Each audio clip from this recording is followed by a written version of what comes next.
yang rela kembali ke kelompok teroris yang sempat menculik dia.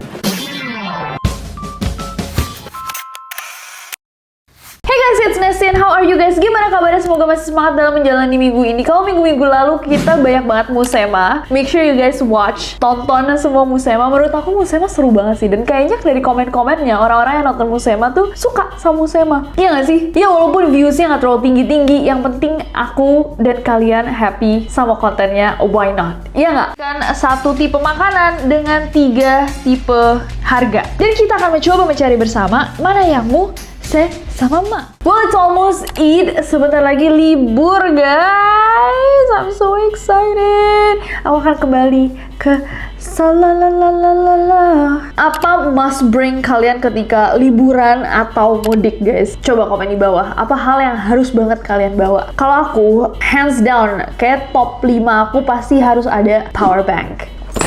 Saking takutnya nggak punya power bank tuh aku punya banyak banget. Selalu ngestok power bank. Dan pas banget nih kemarin aku lagi nyari yang bagus baru. Jadi aku buka Tokopedia, aku scroll cari yang bagus. Dan ketemu ini, reviewnya tuh kayak bagus banget. Pada bilang dia awet, cepet ngecharge-nya. It's called Kyvie Baseki. Dan aku berharap dia sesuai review karena ini harganya nggak sampai 100.000 guys. Murah banget. Kok bisa murah sih? Bisa murah karena Tokopedia tuh lagi ngadain promo Super Gadget Day. Selain diskonnya emang banyak banget, kalian juga bisa dapetin cashback sampai Rp750.000. Dan barang-barang yang kalian beli itu bisa dicicil dengan cicilan 0%.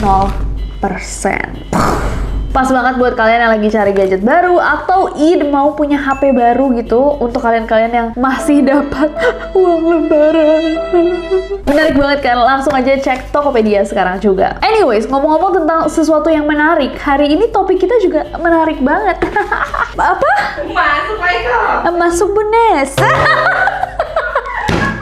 Jadi guys, kebebasan itu sesuatu yang sangat precious kan? Gak ada nih yang dari kita tahu orang-orang yang mau dihukum, apalagi kayak di penjara, itu kayak salah satu hal yang paling kita takutin kan? Kayak untuk breaking law, melanggar hukum sampai kita dimasukkan ke penjara. Serem banget, ya nggak? Tapi ternyata gak semua orang menilai kebebasan sama dengan kita. Ada kasus-kasus di mana orang-orang ini malah pingin masuk penjara. Dari seorang pria Chicago yang rela membakar rumah biar bisa balik ke penjara, sampai seorang perempuan Nigeria yang rela kembali ke kelompok teroris yang sempat menculik dia. Hari ini kita akan membahas orang-orang yang minta di penjara. So without any further ado, let's get to it.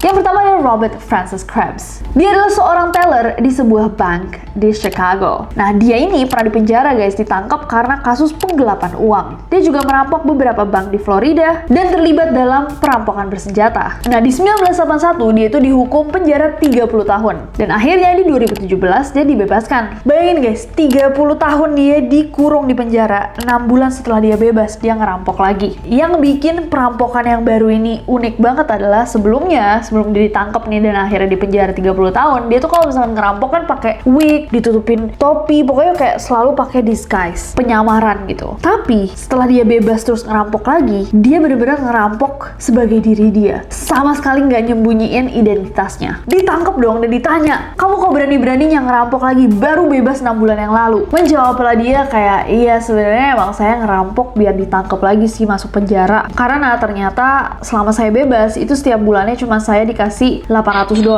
dan itu tuh nggak cukup untuk kehidupan saya. Malah enak di penjara, saya dikasih makan, diurusin, saya nggak harus kerja dan lain-lain. Menurut aku ini bikin mikir banget gak sih? Ternyata kayak sesuatu yang awalnya pasti nggak nyaman, setelah 30 tahun itu normalnya dia gitu. Malah enak, dia nggak harus kerja, pasti akan dikasih makanan. Apakah penjara memanjakan orang? What a thought-provoking thing. Gimana menurut kalian? Coba komen di bawah. Next ada Joshua Hansen. Di tahun 2018, seorang narapidana namanya Joshua Hansen itu melarikan diri guys dari satu penjara. Pas kabur, dia tuh datang ke sebuah peternakan dan di situ dia tuh nemuin tas. Tas itu berisikan beberapa botol alkohol, tembakau, snack, buah, permen, dan banyak makanan-makanan rumahan. Dia ambil tas itu terus dia bawa cabut. Yang bikin kasus ini menarik banget adalah dia lari kan guys. Setelah mendapatkan ransel itu dia lari. You would think kita bakal mikir kayak, oh dia bakal mencoba untuk untuk melarikan diri lebih jauh kan? Enggak, dia malah bawa ransel itu yang berisikan makanan banyak balik ke penjara. Sayangnya sebelum dia bisa menyelinap masuk ke penjara lagi, dia tuh ketangkep dan mendapatkan tambahan hukuman karena mencoba melarikan diri dari penjara. Yang sebenarnya dia nggak melarikan diri juga, orang dia melarikan balik. Dia lari balik ke penjara. Mungkin dia ngelihat snack-snack itu langsung keinget teman-temannya ya, kayak teman-teman saya di penjara kasihan juga. Udah lama nih nggak nyobain Cheetos. Next. Ngomong-ngomong tentang narapidana, ada satu narapidana lagi dari Swedia guys. Dia itu dipenjara di Vänersborg, Swedia Barat Daya. Dan dia mengeluh bahwa mukanya itu bengkak, sakit giginya. Dan dia udah gak kuat banget nih sama sakitnya. Meskipun dia udah mengeluh sama para petugas penjara, gak ada yang peduli sama dia guys. Mereka kayak udahlah, tahan aja gitu. Tapi karena emang dia bener-bener sakit gigi, sakit banget. Akhirnya dia udah gak kuat. Dia melarikan diri dari penjara untuk ke dokter gigi. Padahal dia tuh mestinya 2 hari lagi bebas dari penjara. Tapi sampai di dokter gigi, dia tuh langsung bilang sama dokternya, tolong dok, sembuhin aja saya karena gigi saya sakit. Dilakukanlah perawatan dan setelah dia selesai, dia dapet telepon kan. Dia boleh telepon. Dia telepon ke penjara, dia bilang sama Pak Polisi tolong jemput saya habis dari dokter gigi. Para petugas kepolisian pun datang menjemput dia. Terus dia diantar kembali ke penjara. Tapi karena jatuhnya dia melarikan diri guys, sempet kabur dari penjara. Akhirnya hukuman penjara itu ditambah 1 hari untuk menggantikan hari yang dia habiskan saat kabur ke dokter gigi. Aduh, lucu lagi. Next ada Randall Lee Church. Di tahun 1983, ada seorang pria asal Texas yang bernama Randall Lee Church. Randall Lee Church ini dikirim ke penjara setelah dia menghabisi nyawa seseorang. Divonislah dia selama 26 tahun.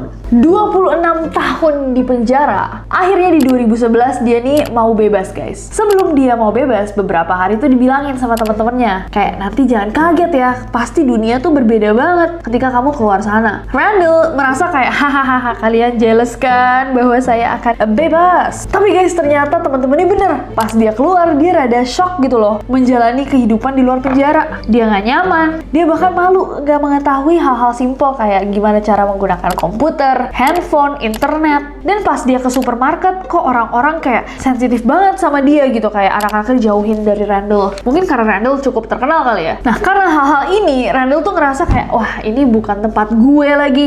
Akhirnya dia memutuskan untuk membakar rumah yang dia tinggali. Jadi dia tuh lagi tinggal di rumah salah satu temennya yang lagi di penjara. Dan rumah itu dia bakar guys. Karena dia nggak langsung ditangkep, dia bahkan pergi makan. Jadi kayak dia pesen hamburger, fries dan lain-lain. Terus dia kayak, saya tidak mau bayar. Tolong telepon saja polisi untuk menangkap saya. Polisi pun datang dan akhirnya membawa Randall ke satu-satunya rumah yang dia kenal, yaitu penjara.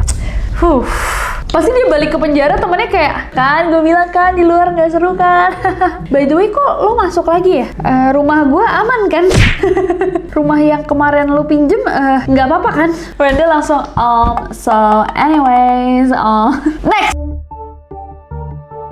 Oke guys, dan ini yang terakhir ada Aisha Yerima. Aisha Yerima ini adalah seseorang yang pernah diculik sama kelompok militan asal Nigeria bernama Boko Haram. Boko Haram ini kalau misalkan kalian cari historinya lumayan dark guys. Dia tuh responsible untuk banyak banget kematian dan mereka juga melakukan penculikan pada banyak banget ratusan remaja perempuan. Bahkan di sekitar tahun 2010, Boko Haram ini masuk ke list organisasi teroris paling berbahaya di dunia. Balik lagi ke Aisha, jadi di tahun 2013, waktu dia tuh baru berusia 21 tahun. Aisyah ini menjadi tahanan Boko Haram selama 4 tahun. Nah, di proses itu dia tuh menikah sama salah satu komandan Boko Haram dan konon suaminya ini selalu bersikap baik banget sama Aisyah. Dia sering memberikan Aisyah hadiah dan juga menyanyikan lagu-lagu cinta. Di tahun 2017, Aisyah akhirnya diselamatkan dan menjalankan program deradikalisasi untuk menetralkan pemikirannya atas kelompok Boko Haram ini. Setelah 1 tahun mengikuti program itu, dia tuh baru sadar, oh iya ternyata selama di Boko Haram mereka tuh banyak banget bohong dan menceritakan pada dia kayak banyak banget nih hal-hal yang gak masuk akal. Akhirnya Aisyah mencoba untuk menjalani kehidupannya guys, sama anaknya. Tapi lama-lama dia tuh merasa kesulitan juga. Ternyata kehidupan di luar Boko Haram itu lumayan sulit dan juga menghidupi anaknya gak mudah. Sebagai seorang single mother, akhirnya dia menelpon suaminya, si komandan Boko Haram itu. Terus suaminya bilang, udahlah kamu balik aja sini tinggal sama saya. Terus dia mikir-mikir lagi, tapi sebenarnya enak tau jadi istri komandan, kayak hidupnya terjamin, dia dihormati, punya beberapa budak, dan anaknya bisa dia hidupi. Akhirnya baru 4 bulan nih dia jalanin program deradikalisasi tadi. Dia balik muter ke Boko Haram dan melanjutkan kehidupannya di sana. Tapi eventually guys, setelah bertahun-tahun ini, di tahun 2021 saat dia berusia 30 tahun, Aisyah melarikan diri lagi dari Boko Haram dan kembali ke keluarganya. Jatuhnya kayak Stockholm Syndrome ya dia ya. Wah, kasihan sih. Gimana menurut kalian guys case-nya Aisyah ini? Komen di bawah. Tapi itu tadi adalah orang-orang yang malah rela atau mau masuk penjara lagi. Mana case yang menurut kalian paling aneh? Coba komen di bawah. Dan kalau misalnya kalian punya ide-ide untuk bahasan-bahasan seru kayak gini guys, boleh banget ditulis di bawah apa yang kayaknya asik deh untuk kita bahas bersama. Komen di bawah. And happy holiday. Selamat shopping-shopping buat Eid. Jangan lupa ada promo Super Gadget Day di Tokopedia yang super-super wow. Jadi go ahead and check them out. Siapa tahu uang-uang lebaran itu berubah menjadi handphone baru, speaker baru, power bank baru, of course. Dan jangan lupa subscribe karena aku gak sabar buat ketemu kalian lagi. Bye bye.